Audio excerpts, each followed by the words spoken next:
శాస్త్రి గారు, సనాతన ధర్మం గురించి ఎవరికైనా చెప్పబోతే మీ హిందూ ధర్మానికి సంబంధించింది కదా అని మాట తుంచేసేవాళ్ళు, తెలిసి తెలియకుండా అలా చెప్పేసేవాళ్ళు, అర్థం చేసుకోకుండానే ఒక ఒపీనియన్కి వచ్చేసేవాళ్ళు చాలామంది మనకు కనిపిస్తూ ఉంటారు ఇవాళకి. సనాతన ధర్మం అంటే ఒక మనిషి సత్ప్రవర్తనతోటి ధర్మాన్ని కాపాడుతూ ధర్మబద్ధంగా ఎలా బతకాలి అని చెప్పేదా, లేకపోతే ఒక మతానికి సంబంధించినదా? అసలు సనాతన ధర్మానికి నిర్వచనం అంటే? చాలా మంచి ప్రశ్న అడిగారు. ప్రతి వాడికి చేరవలసిన ప్రశ్న ఇది. అసలు ముందు మతానికి ధర్మానికి తేడా ఏమిటో తెలుసుకోవాలి. మతం అంటే అర్థం ఒక వర్గానికి చెందింది మాత్రమే. ఎవడి అభిప్రాయం అయితే, ఎవడి ప్రీచ్ అయితే ఒక వర్గానికి మాత్రమే చెందుతుందో దాని పేరు మతం. ప్రపంచంలో ఇతరములన్నీ మతములు మాత్రమే, అవి సార్వజనీనాలు కాదు. ఎవడి అభిప్రాయం అయితే తను వ్యక్తం చేస్తే అది దేశ కాల జాత్యాదులకు అతీతమై వయోవర్గ లింగ విభేదాలకు తావు లేకుండా ఎక్స్పైరీ డేట్ లేని ఒక స్టేట్మెంట్ అవుతుందో అది ధర్మం. భారతదేశం అందుకనే భారతదేశం మతం కాదు.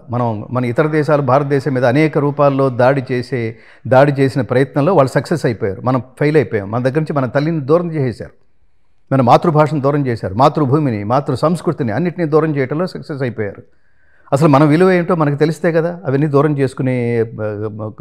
చేసుకోకుండా ఉండటానికి మన విలువ ఏంటో మనకు తెలియాలి కదా. మన తల్లి గొప్పతనం ఏమిటో మనకు తెలిస్తే ఇంకొక తల్లిని, పక్కింటి తల్లి ఎంత అందంగా ఉన్నా ఆంటీ అవుతుంది కానీ తల్లి అవ్వదు.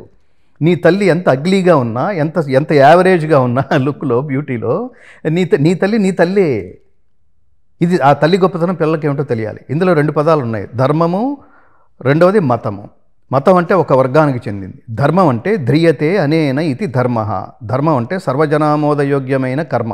ఒకడు మాట్లాడితే ఏం మాట్లాడాటరా అనగలగాలి. వాడి కులంతో, వయసుతో, దేశంతో వాడికి సంబంధం లేదు. అది భగవద్గీత. అలా మాట్లాడగలిగేది భగవద్గీత. కర్మణ్యేవాధికారస్తే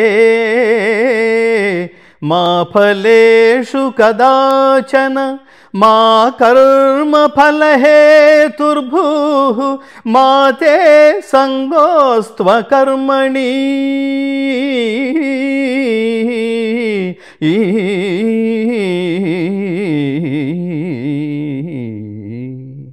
కర్మ అంటే డ్యూటీ, పని. ఆ పని ఎలా చేయాలో భగవద్గీత చెప్తుంది. పని చేయి నాన్న, పనిని ధర్మబద్ధంగా చేయి, పనిని స్వార్థం వదిలిపెట్టి చేయి, పనిని స్వకల్యాణం కోసం కాకుండా లోక కళ్యాణం కోసం చేయి. పని చేసేటప్పుడు నేను అనే అహంకారం వదిలిపెట్టు, పని చేసేటప్పుడు నాది అనే మమకారం వదిలిపెట్టు. ఏ పని చేసినా దాన్ని త్రికరణ శుద్ధిగా చేయి. దాని ఫలితాన్ని ఈ తెలివితేటలు, ఈ వయస్సు, ఈ ఆలోచన, ఈ సంస్కారాన్ని, ఈ సమర్థతని ఇచ్చిన పరమాత్మకే ఈ పని తాలూకు ఫలితాన్ని వదిలిపెట్టు. ఎంత అద్భుతంగా ఉందండి. కరెక్టేరా అండు ప్రపంచంలో? కాబట్టి Edwin Arnold, max Muller, open hammer, warn Hastings, Einstein, Aldous Huxley, David ఫ్రాలే, ఇంతమంది అసలు భగవద్గీత లేకపోతే ప్రపంచ వాంగ్మయం పరిపూర్ణమైనట్టు కాదు అని చెప్తారు వీళ్ళందరూ. ఎవరు వాళ్ళు? పాశ్చాత్యులు. నేను ఎప్పుడు ఇక్కడికి అమెరికా వచ్చినప్పుడు నేను ఒక ఉదాహరణ చెప్తుంటాను. అమెరికాలో శాటన్ హాల్ యూనివర్సిటీలో MBA చదివే స్టూడెంట్స్కి భగవద్గీత అనే కోర్సు మ్యాండేటరీ. ఆ కోర్సు పేరు a journey of transformation. Bhagavad Gita సార్వజనీనమైంది కాకపోతే, భగవద్గీత కేవలం ఒక మతానికి మాత్రమే చెందిందైతే భగవద్గీత యునెస్కో గుర్తింపు పొందదు. భగవద్గీత మను బాకర్ అని మొన్న ఒలింపిక్స్లో విజేత అయిన మను బాకర్ ఏంటి the main secret of your success ఏంటంటే, regularly I'm reading Bhagavad Gita, that is the secret of my success అంది ఆవిడ. ఈ మధ్యనే అతి కష్టం మీద అంతకాలం స్పేస్లో ఉండి ఈ మధ్యనే కిందకి దిగిన సునీత విలియమ్స్ ఆవిడ ఏమంది, నేను పైకి ఆకాశంలోకి వెళ్తూ నేను 2 వస్తువులు తీసుకెళ్ళాను. ఒకటి వినాయకుడి విగ్రహం, రెండవది భగవద్గీత అని. ఏంటది? ఏదైనా మనం పబ్లిసిటీ చేస్తే భగవద్గీత పట్టుకెళ్ళారా? దానికి ఏమైనా ఖర్చు పెట్టాడా? కాదది. భగవద్గీత సాక్షాత్ మీరు చూడండి, ప్రపంచంలో మిగతా మీ తేడా తెలుసుకుంటే తప్ప మన భగవద్గీత గురించి, దీని విలువ గురించి మనకు తెలియదు. మిగతా ప్రపంచంలో మిగతా మత గ్రంథాలన్నీ మానవుల చేత రచించబడినవే, అండర్లైన్, దాని డెప్త్లోకి వెళ్ళక్కర్లేదు. కానీ భగవద్గీత తను సాక్షాత్తు తనే పరమాత్మగా ప్రకటించుకున్న వాడి చేత చెప్పబడిన దైవోపదేశం, దైవ గ్రంథం. ఇది దైవ గ్రంథం. ప్రపంచంలో ఒకే ఒక దైవ గ్రంథం అంటే ఏమిటి అని పిల్లల్ని అడిగితే మీ ద్వారానే వాళ్ళకి తెలియాలి. దట్ ఈస్ ఓన్లీ భగవద్గీత అని చెప్పాలి. చెప్పినవాడు మామూలువాడు కాదు, నరుడు కాదు, నారాయణుడు. చెప్పినవాడు పురుషుడు కాదు, పురుషోత్తముడు. సో అతను ప్రీచి అలా ఉంటుంది. దేవుడు ఇక్కడో చోట, ఇంకో చోట ఆ గట్టునుంటావా, ఈ గట్టునుంటావా, అట్లా ఈ గట్టు మీదకి వస్తే ఒక మాట, ఆ గట్టు మీద అట్లా ఉండదు.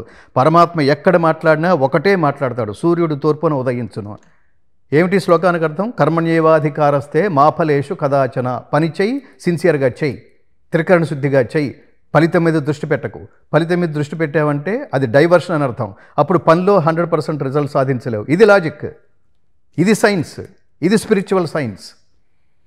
సో ఇందులో అది మతం అంటే ఒక వర్గానికి చెందింది, ధర్మం అంటే సార్వజనీనమైనది. దీన్ని సనాతనం ఎందుకన్నారంటే మీరు ఆ చెప్పినవాడు నరుడు కాదు, పరమాత్ముడు. సనాతనము ఎప్పటిదో. రెండవది నిత్యమైంది, శాశ్వతమైంది అని అర్థం. సనాతనం అంటే శాశ్వతమైంది.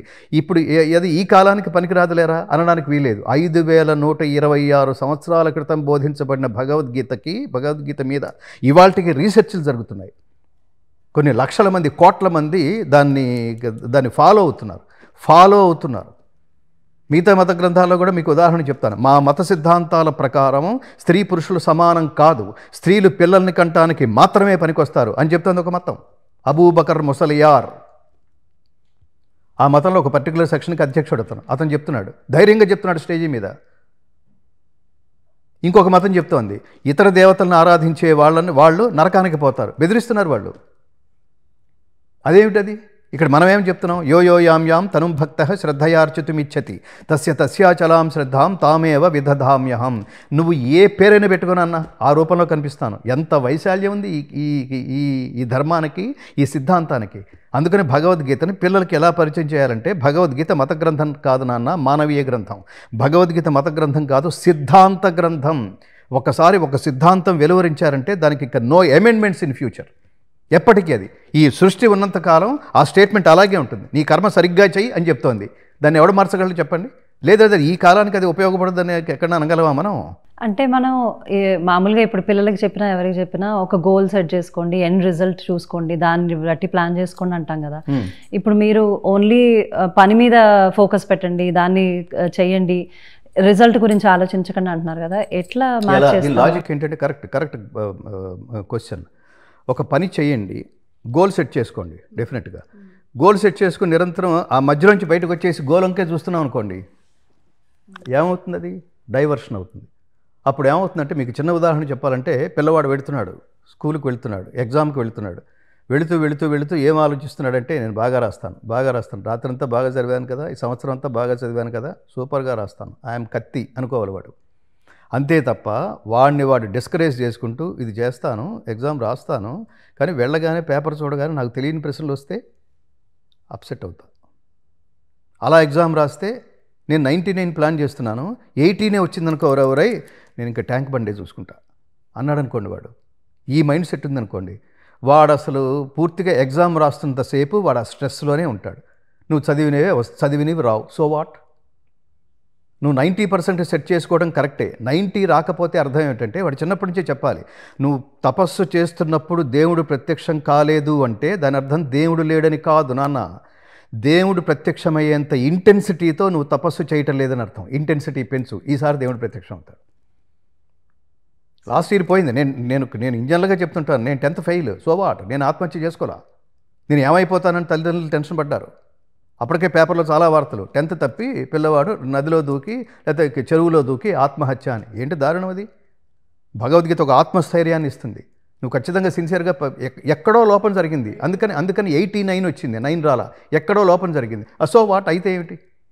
చాలా గొప్ప వాళ్ళ ఉదాహరణ తీసుకోవాలి. ఎన్టీ రామారావు ఇంటర్మీడియట్ తప్పాడు, ఆత్మహత్య చేసుకోవాలా? ఇంటర్మీడియట్ తప్పాడు ఆయన, కానీ ఒక రాష్ట్రాన్ని పరిపాలించాడు. ఒక సబ్జెక్టుకి ఆయన ఒక సబ్జెక్టుకి ఐకాన్ అయ్యాడు. సచిన్ టెండూల్కర్ 10th కూడా పాస్ అవ్వలేదు, అక్కినేని నాగేశ్వరరావు 5వ తరగతి కూడా చదవలేదు, వీళ్ళెవరు చచ్చిపోలేదు. అందుకని ఎండ్ రిజల్ట్ మీరు గోల్ పెట్టుకోండి. అసలు నేను ఏమని చెప్తానంటే, అసలు లక్ష్యం లేని ప్రయాణం వృధా. రెండవది, లక్ష్యం ఉన్నవాడికి బలహీనతలు ఉండకూడదు, లక్ష్యం ఉన్నవాడికి డైవర్షన్స్ ఉండకూడదు. మీరు చెట్టు బలంగా పెరగాలి అంటే, అందుకని Bhagavad Gita has been called as greatest personality development book. అసలు నువ్వు ఎలా ఆలోచించాలో చెప్తుంది భగవద్గీత. చుట్టూతో ఉన్న కొమ్మలన్నీ కట్ చేసేస్తుంది. ఎప్పుడైతే కొమ్మలు కట్ చేస్తావో చెట్టు బలంగా స్ట్రైట్గా పెరుగుతుంది. నీ ఆలోచనలన్నీ కొమ్మలకే పోతే ఇంకా చెట్టు చాలా కాలం తర్వాత కానీ అంత ఎత్తి ఎదగదు. మనం కూడా అంతే, చుట్టూతో డైవర్షన్స్ అన్నీ కట్ చేయి, గోల్ పెట్టుకో, గోల్ సెట్ చేసుకో. ఆ గోల్ సెట్ చేసుకునేందుకు అందుకనే గీతలో చెప్తాడు, శ్రద్ధావాన్ లభతే జ్ఞానం తత్పర సంయతేంద్రియ. ఎవడికి జ్ఞానం పట్టుబడుతుందంటే, ఎవడు 100% సక్సెస్ కాగలడంటే వాడికి ఇంద్రియ నిగ్రహం, సెన్సెస్ మీద కంట్రోల్ ఉండాలి. 2 పట్టుదల ఉండాలి. లక్ష్యము పట్టుదలతో పాటు ఇంద్రియ నిగ్రహం ఇది ఉంటే ఉన్నవాడికి ఆ జ్ఞానం లభిస్తుంది. శ్రద్ధావాన్, శ్రద్ధ ఉండాలి. శ్రద్ధ, ఏకాగ్రత, ఇంద్రియ నిగ్రహం, ఇది సక్సెస్. అంతే తప్ప ఊరికి పుస్తకం ముందు వేసుకుంటూ వాడు ఏదో రూమ్లో కూర్చొని పుస్తకం చదువుకుంటుంటాడు, తలుపులు వేసి వాళ్ళ లోపల బ్రహ్మాండంగా చదివేస్తున్నాడని ఇంట్లో బయట హాల్లో కూర్చొని వాళ్ళ అమ్మనుకుంటోంది. ఈవిడేం చేస్తుంది, టీవీలో బిగ్ బాస్ చూస్తోంది. ఈవిడ ఈ సౌండ్ వినిపిస్తోంది. వాడి కాన్సన్ట్రేషన్ అంతా ఎక్కడ ఉంటుంది? సో ఈ చెత్తా చెదారాల ఎన్విరాన్మెంట్ మధ్యలో వాడు చదవలేడు. వాడు రెండోది దానికి అసలు డైవర్షనే లేదు. అది వస్తుందే. చదువు అంటే ఎలా ఉండాలంటే, నేను ఒక విషయం చెప్తాను. మా టీచర్ చెప్తుండేవారు చిన్నప్పుడు, గురువులు. ఆయన చెప్పిన ప్రధానమైన విషయం ఏమిటంటే, టెక్స్ట్ బుక్ మొత్తం చదివేసేయాలి. ఎరా ఇంపార్టెంట్ క్వశ్చన్లు ఏమైనా పెట్టమంటారా అంటే, చివరిలో కొంతమంది బడుద్దాయిల కోసం టీచర్ అనౌన్స్ చేస్తుంటాడు చూడండి, ఎరా ఎగ్జామ్స్ దగ్గరకు వస్తున్నాయి, ఎంత చెప్పినా కూడా మీలో కొంతమంది వ్యధాలు ఉంటారా, మీకోసం కొన్ని ఇంపార్టెంట్ పెడతాను, కనీసం అవైనా చదువుకునేటువంటి పాస్ అయ్యి ఏడుస్తారు అని చెప్తుంటాడు. అందులోంచి ఒకళ్ళు వేస్తాడు, నాకు ఇంపార్టెంట్ వద్దు గురువుగారు, నాకు ఏ పేజీలో ఏ లైన్ అడిగినా కూడా చెప్పేస్తాను. అది చదువు అంటే. పిల్లల మీద ఉండాల్సిన ప్రధానమైన బాధ్యత, తల్లిదండ్రులు వాళ్ళ జీవితం అంతా వీళ్ళకే ధారపోస్తారండి. నీకు ఇంకా డైవర్షన్ ఏమిటి? నీకు చదువే ధర్మం. తల్లిదండ్రులకి నువ్వు ఏం కావాలో ఆ స్థాయికి నిన్ను ప్రోత్సహించడం వాళ్ళ ధర్మం. సో ఇది దీనికి ఆన్సర్ ఇది. మీరు లక్ష్యం పెట్టుకుని లక్ష్యం పట్ల త్రికరణ శుద్ధిగా వ్యవహరిస్తే ఇంకా సందేహాలే వద్దు. You will reach your goal 100%. చేరుకోలేదు అంటే లక్ష్యంలో ఎక్కడ డైవర్షన్ ఉందని అర్థం. దాన్ని ఎవడు ఏం చేయలేడు. నెక్స్ట్ దాన్నే పాఠంగా తీసుకుని డైవర్షన్ లేకుండా ఈసారి మళ్ళీ ప్రయత్నించు. వాడు ఎవడో గజనీ మహమ్మద్ దండయాత్ర చెప్తుంటాం అలా.